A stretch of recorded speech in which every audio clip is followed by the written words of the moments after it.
नमस्कार दोस्तों, आप सभी का स्वागत है एक और नई वीडियो के अंदर। और आज की वीडियो में हम लोग अंडरस्टैंड करने वाले हैं टाइप ऑफ सोल्ट के बारे में। कितने टाइप के सोल्ट होते हैं, कैसे उनको प्रोसेस किया जाता है, कैसे उनकी फॉर्मेशन की जाती है, एंड फाइनली हम लोग डिस्कशन करेंगे हमारी डेली लाइफ के अंदर उनकी क्या कुछ प्रैक्टिकल एप्लीकेशन रहने वाली है। तो विदाउट वेस्टिंग द टाइम चलिए शुरू करते हैं। देखिए, कुछ बातें हैं जिन पर आप लोगों को जरूर ख्याल करना है my dear friends. Acids, bases and salt के अंदर अगर आप लोग पिछले 5-10 साल के बोर्ड एग्जामिनेशन के पीवाईक्यूज उठा के देखेंगे तो आप लोग ये पाएंगे कि साल्ट के अंदर से एक कंफर्म क्वेश्चन आता ही आता है। यानी कि बोर्ड के प्रोस्पेक्टिव से आपको साल्ट को अलग से पढ़ना पड़ेगा। कितने टाइप के साल्ट होते हैं सभी को इंडिविजुअली पढ़ना पड़ेगा, उनकी एप्लीकेशंस को पढ़ना पड़ेगा और कैसे कैसे उनको प्रोसेस किया जाता है और कैसे उनकी फॉर्मेशन की जाती है। और हाँ, इसी वीडियो में हम लोग डिस्कशन करने वाले हैं कौन से वो क्वेश्चन है जो आपके एग्जामिनेशन के अंदर पूछे जा सकते हैं। सबसे ज्यादा इंपॉर्टेंट साल्ट कौन सा बनता है, किसकी एप्लीकेशन ज्यादा पूछी जाती है।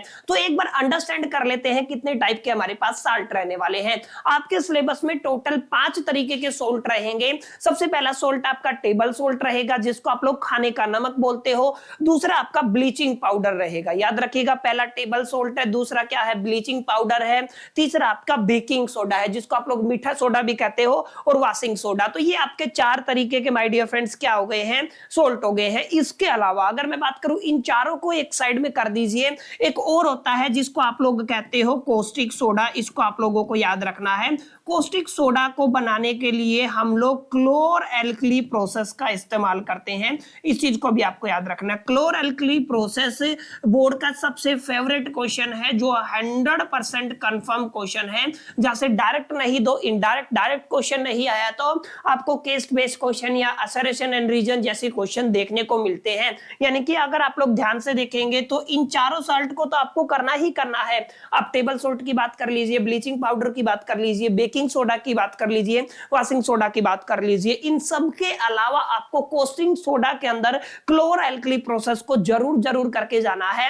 अगर आप लोग बोर्ड एग्जामिनेशन को टारगेट कर रहे हैं, प्री बोर्ड को टारगेट कर रहे हैं, यूटी या हाफ ईयरली को टारगेट कर रहे हैं, आपका एग्जामिनेशन कोई भी हो, कोस्टिक सोडा से इस चैप्टर से आपको कंफर्म क्वेश्चन देखने को मिलेगा। हालांकि इसको हम लोग डिटेल में इत्मीनान से समझने वाले हैं। तो बहरहाल शुरू करते हैं हम लोग अपने टेबल सोल्ट से। टेबल सोल्ट आप सभी को पता है, टेबल सोल्ट का मतलब होता है जो खाने वाला नमक होता है, जिसका फॉर्मूला क्या होता है आप सभी को पता है। इसका फॉर्मूला होता है आपका सोडियम क्लोराइड, और ये आयोनिक कंपाउंड होता है। याद रखिएगा, ये कैसा कंपाउंड होता है, आयोनिक कंपाउंड होता है, क्योंकि यहाँ पे सोडियम और क्लोरीन के बीच में आपका आयोनिक बॉन्ड बनता है। इस चीज को आपको याद रखना है, ठीक है। तो सोडियम क्लोराइड इसका फॉर्मूला रहेगा।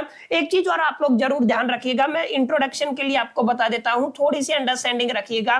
बॉन्ड आपके 2 तरीके के होते हैं। एक बॉन्ड को आप लोग क्या बोलते हो, आप लोग आयोनिक बॉन्ड बोलते हो। एक को हम लोग क्या बोलते हैं, आपका कोवलेंट बॉन्ड बोलते हैं। अब आपको ध्यान देने वाली बात यह है, अगर आप लोग आयोनिक बॉन्ड की बात करते हैं ना, तो आयोनिक बॉन्ड के अंदर आपका कंप्लीट ट्रांसफर ऑफ इलेक्ट्रॉन्स रहता है। इस चीज को आप लोग याद रखिएगा। यहाँ पे क्या होता है, आपका कंप्लीट ट्रांसफर ऑफ इलेक्ट्रॉन्स, ठीक है। तो यहाँ पे आपका कंप्लीट ट्रांसफर ऑफ इलेक्ट्रॉन्स होता है। यहाँ पे आपका म्यूचुअल शेयरिंग होता है, कंप्लीट ट्रांसफर नहीं होता है। यहाँ पे क्या होता है, आपका म्यूचुअल शेयरिंग ऑफ इलेक्ट्रॉन्स। तो ये कुछ बातें हैं जिन पर जरूर ख्याल करिएगा कि आपका सोडियम क्लोराइड, यानी कि आपका नमक का फॉर्मूला क्या होता है, सोडियम क्लोराइड खाने वाला नमक है। कैसा बॉन्ड बनता है, आयोनिक बॉन्ड बनता है। दैट्स व्हाई ये आपका कैसा कंपाउंड हो गया, आपका आयोनिक कंपाउंड हो गया। अब 2 तरीके के बॉन्ड बनते हैं, आपको पता होना चाहिए। अगर कंप्लीट ट्रांसफर ऑफ इलेक्ट्रॉन से बनेगा तो आयोनिक बॉन्ड रहेगा, और अगर आपका म्यूचुअल शेयरिंग से बनेगा तो आपका कोवलेंट बॉन्ड रहेगा। और आगे जाके आपकी केमिस्ट्री के अंदर 4th चैप्टर है आपका carbon and its compound. Carbon and its compound आपका बेसिक रहने वाला है ऑर्गेनिक केमिस्ट्री का। तो पूरी की पूरी ऑर्गेनिक केमिस्ट्री के अंदर आपको कहीं ना कहीं मेजॉरिटी सेक्शन में कोवलेंट बॉन्ड देखने को मिलेगा। तो इसका मतलब ये बॉन्ड आपका काफी इंपॉर्टेंट रोल प्ले करेगा आपकी केमिस्ट्री के अंदर। बहरहाल वापिस आ जाइए, और हम बात कर रहे हैं टेबल सोल्ट की। तो टेबल सोल्ट के बारे में आपको कुछ बुनियादी बातें पता चल गई होंगी कि टेबल सोल्ट का फॉर्मूला सोडियम क्लोराइड है, आयोनिक कंपाउंड है, क्योंकि आयोनिक बॉन्ड बनता है। अब नमक कितने तरीके से बनता है आप सभी को भी पता है, काफी बच्चे गैस भी कर पा रहे होंगे कि सर नमक हमारी अर्थ की सरफेस में भी मिलता है, वहां पे चट्टानों की फॉर्म में मिलता है, दूसरा हम समुद्र के पानी से भी नमक बना लेते हैं। तो बिल्कुल दो ही तरीके से आप लोग नमक को बनाते हो, टेबल सॉल्ट को बनाते हो। पहला तरीका क्या है, रॉक सोल्ट। रॉक सोल्ट का मतलब डायरेक्ट अर्थ की सरफेस में चट्टानों की फॉर्म में आपको नमक मिलता है, उसको लिस्ट प्रोसेस साल्ट भी बोला जाता है। ठीक है, तो पहला आपका रॉक सोल्ट होता है। दूसरा कौन सा होता है आपका सी सोल्ट, समुद्र से निकाला गया नमक। समुद्र के नमक में काफी मेजर अमाउंट में आपका नमक होता है, उस समुद्र के पानी को एवापोरेट किया जाता है और फिर उससे नमक निकाल दिया जाता है। यानी कि आप लोग ये कह सकते हैं टेबल सॉल्ट आपके दो तरीके के होते हैं, एक आपका रॉक सॉल्ट होता है और दूसरा आपका सी सॉल्ट होता है। मतलब समुद्र के पानी से आप लोग कैसे करेंगे, समुद्र का जो पानी है, ओशियन का जो पानी है, उसको एवापोरेट करके आप लोग किस में कन्वर्ट कर लेंगे, सोल्ट में कन्वर्ट कर लेंगे, नमक बन जाएगा।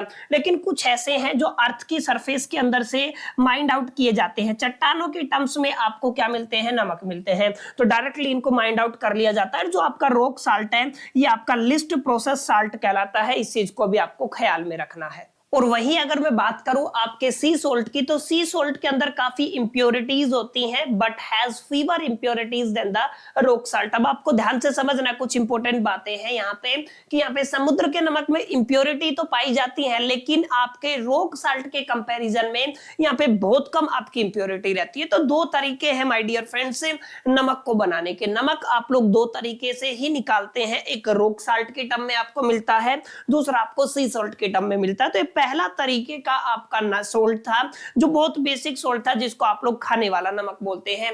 अब कुछ और बातें हैं जिनको हम लोग समझ लेते हैं एग्जैक्टली कि टेबल सोल्ट का इस्तेमाल कहां पे किया जाता है। जितने भी आगे आप लोग स्पेसिफिकली सोल्ट पढ़ने वाले हैं ना, उन सभी सोल्ट के अंदर आपको यहाँ पे जो आपका जो आपका है टेबल सोल्ट, उसका इस्तेमाल करना है। जैसे अगर मैं बात करूं, यहाँ पे ध्यान से समझिएगा, common salt is an important raw material. ध्यान से समझिएगा, कॉमन सोल्ट आपका एक इंपॉर्टेंट रॉ मटेरियल है for various material of the daily use. बहुत सारे ऐसे मटेरियल है जिनको हम लोग डेली यूज में लेके चलते हैं। अब आप कहेंगे कौन से हैं, जैसे आप लोग कहते हैं सोडियम हाइड्रोक्साइड आपका पहला कंपाउंड है, बेकिंग सोडा है आपका, अगला वॉशिंग सोडा है, उसके बाद ब्लीचिंग पाउडर है, और भी बहुत सारे हैं। ठीक है, खाने में भी आप लोग नमक का इस्तेमाल करते हैं। इसका मतलब अगर आप लोग ये कहें कि कॉमन साल्ट को आप लोग काफी इंपॉर्टेंट रॉ मटेरियल की तरह इस्तेमाल करते हैं डेली लाइफ में, जैसे आप लोग sodium hydroxide, baking soda, washing soda और ब्लीचिंग पाउडर जैसे कंपाउंड के अंदर इसकी फॉर्मेशन के लिए हम लोग किसका इस्तेमाल करते हैं, टेबल सॉल्ट का इस्तेमाल करते हैं। ठीक है, आई होप कितनी बातें आपको समझ में आई होंगी। यहाँ पे टेबल सॉल्ट से रिलेटेड आपके सारे डाउट क्लियर हो गए होंगे। अब थोड़ा आगे चलते, देखिए मैंने बताया था अब हम बात करने वाले हैं कॉस्टिक सोडा की। अब आपको ध्यान से समझना है हम किसकी बात कर रहे हैं, हम आपके कॉस्टिक सोडा की बात कर रहे हैं। सबसे पहले आप लोग समझिए कॉस्टिक सोडा का फॉर्मूला क्या होता है। बहुत बेसिक फॉर्मूला है कॉस्टिक सोडा का। ये स्पेसिफिकली आपका सोडियम हाइड्रोक्साइड रहता है। जस्ट अगर आपसे पूछे कि कॉस्टिक सोडा का केमिकल फॉर्मूला क्या होता है, तो क्या कहोगे आप लोग, सोडियम हाइड्रोक्साइड होता है। कॉस्टिक सोडा को बनाने के लिए हम एक स्पेशल प्रोसेस का इस्तेमाल करते हैं, मैंने अभी भी बताया, जिसको आप लोग क्या कहते हो, क्लोर एल्कली प्रोसेस। तो आप लोग याद रखिएगा इस प्रोसेस का क्या नाम है, आपका क्लोर एल्कली प्रोसेस है। ठीक है, ये आपका 100% कंफर्म क्वेश्चन है, बोर्ड एग्जामिनेशन में आएगा ही आएगा, इसलिए इसको जरूर याद रखिएगा। सोडियम हाइड्रोक्साइड की फॉर्मेशन करने के लिए, कॉस्टिक सोडा की फॉर्मेशन करने के लिए क्लोर एल्कली प्रोसेस का इस्तेमाल किया जाता है। अब क्लोर एल्कली प्रोसेस के अंदर ध्यान से देखिए मेरी बात, किया क्या जाता है, आपका एक स्पेसिफिक शब्द होता है जिसको आप लोग कहते हैं बेराइन। बेराइन के अंदर से आप लोग इलेक्ट्रिसिटी पास करते हैं। ध्यान से समझिएगा क्या शब्द लिख रहा हूं मैं, बेराइन के अंदर से आपने क्या किया, इलेक्ट्रिसिटी को पास किया। बेराइन के अंदर से अगर इलेक्ट्रिसिटी को पास करते हैं ना, तो स्पेसिफिकली हमारे पास 3 कंपाउंड बनते हैं या 3 प्रोडक्ट बनते हैं। सोडियम हाइड्रोक्साइड जिसको आप लोग कॉस्टिक सोडा कहते हैं, प्लस में आपका क्लोरीन गैस बन जाता है, प्लस में आपका हाइड्रोजन गैस बन जाता है।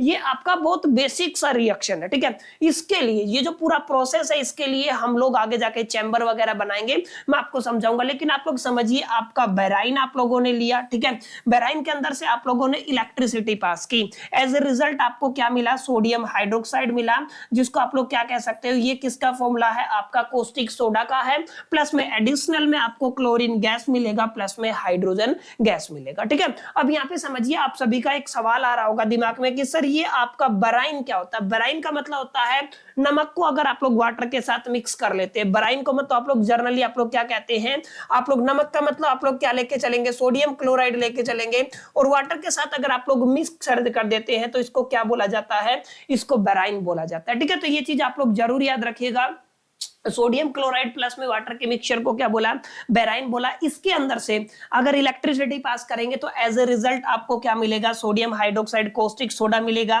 क्लोरीन मिलेगा, प्लस में क्या मिलेगा, आपको हाइड्रोजन गैस मिलेगा। और ये पूरा प्रोसेस क्या कहलाता है, ये क्लोर एल्कली प्रोसेस कहलाता है। अब आपको समझना क्या है, समझना ये है कि इसको प्रोसेस करने के लिए आपको किन किन चीजों की जरूरत पड़ेगी। इलेक्ट्रिसिटी आपको प्रोवाइड करना है तो आपको एक बैटरी की जरूरत पड़ेगी। बैटरी को दो टर्मिनल से कनेक्ट किया जाता है, एक आपका पॉजिटिव इलेक्ट्रोड रहेगा, एक आपका नेगेटिव इलेक्ट्रोड रहेगा। पॉजिटिव इलेक्ट्रोड को यहाँ पे एनोड कहेंगे और नेगेटिव इलेक्ट्रोड को यहाँ पे हम लोग क्या कहेंगे, कैथोड कहेंगे। तो ध्यान से देखिए, जो आपका पॉजिटिव इलेक्ट्रोड है उसको किस नाम से लिखा हुआ है, कैथोड, सॉरी एनोड से लिखा हुआ है, और जो नेगेटिव इलेक्ट्रोड है उसको किससे लिखा हुआ है, कैथोड से लिखा हुआ है। अब आपको एक चैम्बर दिख रहा होगा जिसके बीच में आपको एक सेपरेशन लेयर भी दिख रहा है, कहीं ना कहीं एक ट्रांसपेरेंट मेम्ब्रेन आप लोग बोल सकते हैं, ठीक है। अब यहाँ पे क्या है, यहाँ पे आपका दो चीजें भरी हुई है इसके अंदर आपका बेराइन है। बेराइन का मतलब इसके अंदर आपको सोडियम क्लोराइड नमक देखने को मिलेगा, और नमक के अंदर आप लोगों के पास क्या है, वाटर है, क्लियर है। तो इसको क्या बोला, इसको बोला आप लोगों ने बेराइन। और जैसे ही हम इस कैथोड को और एनोड को हम कनेक्ट करते हैं बैटरी से, तो इसके अंदर से इलेक्ट्रिसिटी पास होगी, और इलेक्ट्रिसिटी पास होगी तो यहाँ पे आपके तीन कंपाउंड बनेंगे, सोडियम हाइड्रोक्साइड बनेगा, आपका क्लोरीन बनेगा, और हाइड्रोजन बनेगा। ध्यान से देखिएगा, सोडियम हाइड्रोक्साइड आपका एज ए प्रोडक्ट डिप हो जाएगा आपकी कैथोड के ऊपर, यानी कि कैथोड के ऊपर आपका क्यों डिप हो जाएगा, यहाँ पे डिकम्पोज, सॉरी एक तरीके से इकट्ठा होना शुरू हो जाएगा। कौन, आपका सोडियम हाइड्रोक्साइड, जिसको क्या कहते हो, कोस्टिक सोडा। लेकिन अगर मैं बात करूं क्लोरीन की, तो क्लोरीन स्पेसिफिकली आपके एनोड साइड में इकट्ठा होगी, यहाँ पे क्लोरीन है, और यहाँ पे इस पाइप से आप लोग इसको बाहर निकाल सकते हैं, या चाहे तो इस पाइप से बाहर निकाल सकते हैं। वहीं अगर मैं बात करूं हाइड्रोजन गैस की, तो हाइड्रोजन गैस यहाँ पे कैथोड की तरफ होगी, इस पाइप से आप लोग इसको बाहर निकाल सकते हैं। हालांकि ये वाला जो पाइप है ये हमने जो आपका बेराइन इंसर्ट करने के लिए लगाया हुआ है, इस चीज को भी आपको याद रखना है, ठीक है। तो ये complete process my dear friends क्या कहलाता है, ये कंप्लीट प्रोसेस आपका क्लोर एल्कली प्रोसेस कहलाता है। अब देखिए क्या रिएक्शन होगी, यहाँ पे रिएक्शन होगी, सोडियम क्लोराइड है, वाटर के साथ रिएक्ट किया, यानी कि बेराइन आप लोगों ने ले लिया है। इसके अंदर से अगर आप लोग इलेक्ट्रिसिटी पास करते हैं तो सोडियम हाइड्रोक्साइड एक्वस स्टेट में, क्लोरीन गैस मिलेगा, हाइड्रोजन गैस आपको कैथोड की तरफ देखने को मिलेगा इधर, और आपको क्लोरीन गैस एनोड की तरफ देखने को मिलेगा। तो इस तरीके से माय डियर फ्रेंड्स आपका क्लोर एल्कली प्रोसेस डन होता है, और आपको एज ए रिजल्ट क्या मिल जाता है, कोस्टिक सोडा मिल जाता है। क्लियर। तो आई होप कि आपको समझ में आया होगा। यहाँ पे सादे नमक का इस्तेमाल किया गया, कहीं ना कहीं हम लोग टेबल सोल्ट की बात कर रहे हैं, तो टेबल सोल्ट का इस्तेमाल करके एक बहुत बेहतरीन प्रोसेस को डन किया गया है, जिसको क्लोर एल्कली प्रोसेस कहा जाता है। उम्मीद करता हूं यहां तक आपको चीजें समझ में आ गई होंगी। ये क्लोर एल्कली प्रोसेस 100% कंफर्म क्वेश्चन है बोर्ड एग्जामिनेशन के लिहाज से। अब कुछ बातें आपको जिनका ख्याल रखना है, यहाँ पे बेराइन का यूज करके आपको तीन रिजल्ट मिले हैं। आपको हाइड्रोजन गैस मिली है, आपको क्लोरीन गैस मिली है, और आपके सामने सोडियम हाइड्रोक्साइड। सोडियम हाइड्रोक्साइड का मतलब क्या होता है, आपका ये कोस्टिक सोडा होता है। क्लियर है। तो अब इन तीनों का इस्तेमाल कहां पे किया जाता है, जो एज ए प्रोडक्ट आपको मिला है ना बेराइन का यूज करके क्लोर एल्कली प्रोसेस के बाद, तो इन सभी का क्या क्या यूज है उसको आप लोग ध्यान से देखिएगा। अगर बात करता हूं कोस्टिक सोडा का, तो कोस्टिक सोडा मतलब आपका स्पेसिफिकली इस्तेमाल किया जाता है मेटल्स को डीग्रीस करने के लिए। अगर कोई भी मेटल है वो ग्रीस है, तो उसको डीग्रीस करने के लिए किसका इस्तेमाल किया जाता है, आपका सोडियम हाइड्रोक्साइड का इस्तेमाल किया जाता है। साबुन बनाने के लिए, डिटर्जेंट बनाने के लिए और पेपर बनाने के लिए हम लोग किसका इस्तेमाल करते हैं, कोस्टिक सोडा का इस्तेमाल करते हैं। तो पेपर में ये भी पूछा जा सकता है कोस्टिक सोडा के 2 या 3 यूजेस बताइए, तो आप लोग क्या कहेंगे, डीग्रीसिंग ऑफ द मेटल हम किसका इस्तेमाल करते हैं, कोस्टिक सोडा का इस्तेमाल करते हैं। साबुन और डिटर्जेंट पाउडर को बनाने के लिए हम लोग कोस्टिक सोडा का इस्तेमाल करते हैं। पेपर बनाने के लिए कोस्टिक सोडा का इस्तेमाल किया जाता है। अब बात करते हैं क्लोरीन की। देखिए क्लोरीन का इस्तेमाल पीवीसी के अंदर किया जाता है। क्लोरीन का इस्तेमाल एज ए डिसइंफेक्टेंट किया जाता है। क्लोरीन का इस्तेमाल सीएफसी, आप सभी को पता है सीएफसी का फुल फॉर्म क्या होता है। सीएफसी का फुल फॉर्म होता है क्लोरोफ्लोरोकार्बन। आप सभी ने इसका नाम सुना होगा। सीएफसी का मतलब क्या होता है, क्लोरोफ्लोरोकार्बन। तो क्लोरोफ्लोरोकार्बन के अंदर क्लोरीन का इस्तेमाल किया जाता है। और वाटर ट्रीटमेंट के अंदर भी हम लोग किसका इस्तेमाल करते हैं, क्लोरीन का इस्तेमाल करते हैं। यानी कि क्लोरीन की भी काफी अच्छी खासी एप्लीकेशंस यहाँ पे देखने को मिलती है। हाइड्रोजन गैस ब्लास्ट के साथ जलती है तो इसको एज ए फ्यूल के तरीके से भी इस्तेमाल किया जाता है। इसको मैग्राइन के लिए तरीके से भी इस्तेमाल किया जाता है। अमोनिया फॉर द फर्टिलाइजर में भी इसका इस्तेमाल किया जाता है। तो आपसे क्वेश्चन पूछा जा सकता है, जो आपका क्लोरएल्कली प्रोसेस में जो आपको प्रोडक्ट्स मिले हैं एज ए रिजल्टेंट आपको जो मिला है हाइड्रोजन क्लोरीन और सोडियम हाइड्रोक्साइड या कोस्टिक सोडा, उसके यूजेस क्या रहने वाले हैं। तो ये आपका 100% कंफर्म क्वेश्चन है। मैं बार बार रिपीट कर रहा हूं, क्लोरएल्कली प्रोसेस का डायग्राम वायग्राम रिएक्शन वगैरह सब आपको आना चाहिए। कैसे लिखना है ये सारी बातें हम लोग यहाँ पे डिस्कशन कर चुके हैं। बहरहाल ये आपका कंप्लीट हो गया है सोडियम क्लोराइड यानी कि आपका खाने का नमक और कोस्टिक सोडा। अब दूसरा पाउडर क्या है आपका, ब्लीचिंग पाउडर। ब्लीचिंग पाउडर को साइंटिफिकली अगर कहोगे यानी कि इसके केमिकल फॉर्मूला अगर मैं कहूं, ये आपका कैल्शियम ऑक्सीक्लोराइड रहता है। इसका ये फॉर्मूला रहता है कैल्शियम ऑक्सीक्लोराइड। ब्लीच का मतलब क्या होता है, ब्लीच का मतलब होता है एक तरीके से डीकलराइज करना, किसी भी चीज के अंदर से कलर को एक्सट्रैक्ट करना। तो उसको क्या बोलते हो, ब्लीच करते हो। जैसे अगर आप लोगों ने ध्यान दिया हो, बहुत सारे ऐसे आइटम होते हैं, है ना, बुद्धिजीवी हैं जो क्या करते हैं, अपने बालों को कलर करवाते हैं। बालों को कलर हो नहीं सकता है, क्यों नहीं हो सकता है, क्योंकि ब्लैक कलर के ऊपर कोई भी और कलर अपीयर नहीं होता है। तो अब इसका प्रोसेस क्या है, इस ब्लैक को पहले व्हाइट किया जाए और व्हाइट के ऊपर आप लोग कोई भी कलर चढ़ा सकते हैं। तो सबसे पहले क्या करना पड़ेगा, इस ब्लैक कलर को ब्लीच करना पड़ेगा, मतलब इसके अंदर से ब्लैक कलर को एक्सट्रैक्ट करना पड़ेगा, व्हाइट कलर में कन्वर्ट करना पड़ेगा, फिर उसके ऊपर आप लोग कोई भी कलर चढ़ा सकते हैं। तो देखे होंगे ना, कई ऐसी प्रजातियां हैं, आप लोग सोशल मीडिया पे देखते होंगे, जो अलग अलग तरीके के बालों को कलर करवाते हैं। तो उस प्रोसेस के अंदर ब्लीचिंग का इस्तेमाल किया जाता है, ब्लीचिंग प्रोसेस का इस्तेमाल किया जाता है। यानी कि वो किसका इस्तेमाल करते हैं, कैल्शियम ऑक्सीक्लोराइड, जिसको आप लोग क्या कहते हो, ब्लीचिंग पाउडर भी कहते हो, ब्लीचिंग पाउडर का इस्तेमाल किया जाता है। उम्मीद करता हूं ब्लीचिंग पाउडर की एक बेसिक सी एप्लीकेशन आपको समझ में आ गई होगी। इसके अलावा टेक्सटाइल इंडस्ट्री में ब्लीचिंग पाउडर का अच्छा यूज किया जाता है, क्योंकि वहां पे कपड़ों को अलग अलग कलर में अलग अलग डिजाइन में कन्वर्ट करना होता है। आगे हम पढ़ेंगे,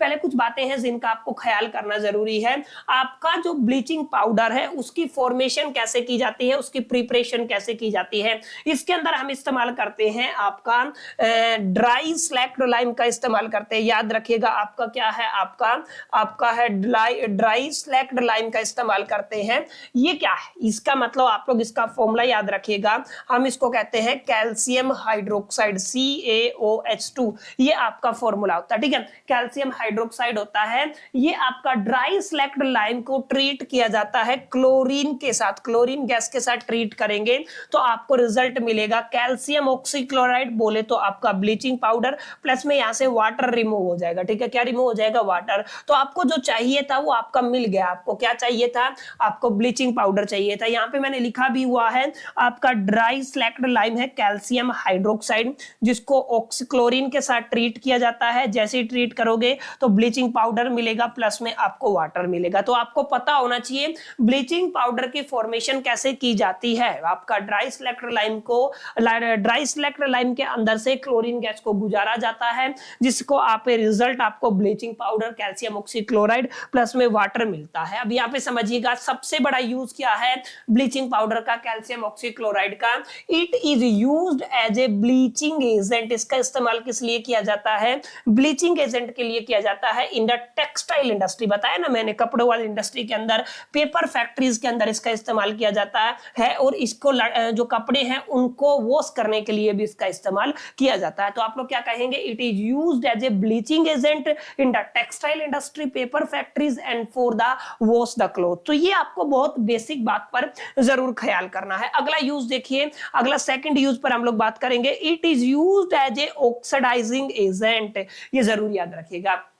ये किसकी तरह इस्तेमाल होता है, ऑक्सीडाइजिंग एजेंट की तरह इस्तेमाल होता है बहुत सारी केमिकल इंडस्ट्रीज के अंदर। केमिकल ऐसे केमिकल्स होते हैं जिनके अंदर हम पर्टिकुलर एक सब्सटेंस को ऑक्सीडाइज करना पड़ता है, और ऑक्सीडाइज करने के लिए हमें ऑक्सीडाइजिंग एजेंट की जरूरत होती है, और उस केस में हमारे पास कैल्शियम ऑक्सीक्लोराइड काम आता है। इस बात को जरूर जहन में रखिएगा। अगला यूज क्या है, इसका इस्तेमाल as a disinfectant drinking water free from the germs, मतलब आपका इसका इस्तेमाल एज ए डिसइंफेक्टेंट किया जाता है। किसके अंदर, आप जो ड्रिंकिंग वाटर बनाते हैं, जर्म फ्री ड्रिंकिंग वाटर होता है, उसके अंदर आप लोग किसका इस्तेमाल करते हैं, ब्लीचिंग पाउडर का इस्तेमाल करते हैं। तो ये कुछ बेसिक यूजेज है माय डियर फ्रेंड्स, जिनको आप लोगों को जरूर याद कर लेना है, पेपर में पूछा जा सकता है। ठीक है, तो यहाँ पे हम लोगों ने दो तरीके के सोल्ट पढ़े, टेबल सोल्ट हम लोग पढ़ चुके हैं, हम ब्लीचिंग पाउडर पढ़ चुके हैं, इसके अलावा मैं कोस्टिंग सोडा भी आपको पढ़ा चुका हूं। अब फाइनली बारी है आपके बेकिंग सोडा की। बेकिंग सोडा जिसको आप लोग मीठा सोडा भी कहते हो, कहां पे यूज किया याद कीजिए। आप लोगों ने पकोड़े खाए होंगे, पकोड़े को फुलाने के लिए किसका इस्तेमाल किया जाता है, बेकिंग सोडा का इस्तेमाल किया जाता है।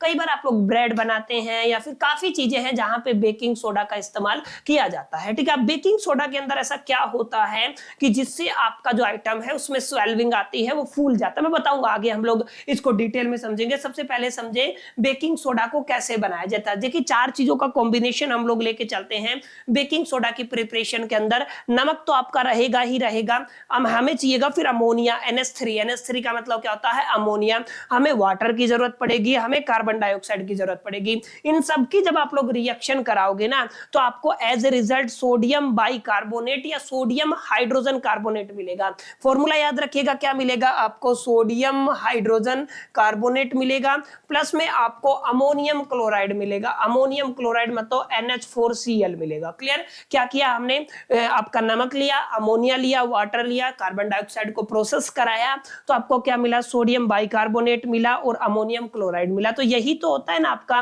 Baking soda. इसको क्या बोलते हैं आप लोग, बेकिंग सोडा। हम पढ़ रहे हैं बेकिंग पाउडर, याद रखिएगा, ये आपका बेकिंग पाउडर है। आगे पढ़ेंगे बेकिंग सोडा क्या होता है। ठीक है, तो ये सोडियम हाइड्रोजन कार्बोनेट की फॉर्मेशन हो जाएगी। अब यहाँ पे क्या होता है, यहाँ पे हम लोग पढ़ेंगे बेकिंग पाउडर का कैसे प्रयोग किया जाता है, उसको कैसे बनाया जाता है। बेकिंग सोडा जो होता है ना, उसके अंदर माइल्ड एसिड डाला जाता है। एसिड का मतलब आप लोग ये समझ सकते हैं H पॉजिटिव आयन। ठीक है, अब होगा क्या, यहाँ पे क्या बन जाएगा, बेकिंग पाउडर। यानी कि बेकिंग सोडा से बेकिंग पाउडर में कन्वर्ट करना है तो जस्ट उसके अंदर माइल्ड एसिड को डालना पड़ेगा। अब कैसे, ध्यान से देखिए, ये बेकिंग सोडा है आपका, सोडियम हाइड्रोजन कार्बोनेट, ये आपका बेकिंग सोडा है। इसके अंदर एसिड डालेंगे ना, अब होगा क्या, ध्यान से देखिए, पूरा का पूरा ब्रेक हो जाएगा। कार्बन डाइऑक्साइड अलग से निकल जाएगा, वाटर अलग से निकल जाएगा, sodium salt of the acid आपका अलग से निकलेगा। तीन आपके रिजल्ट मिलेंगे आपको। जैसे ही आप लोगों ने बेकिंग सोडा के अंदर माइल्ड एसिड को मिलाया तो बेकिंग पाउडर बन गया। बेकिंग पाउडर मतलब यहाँ पे देखिए,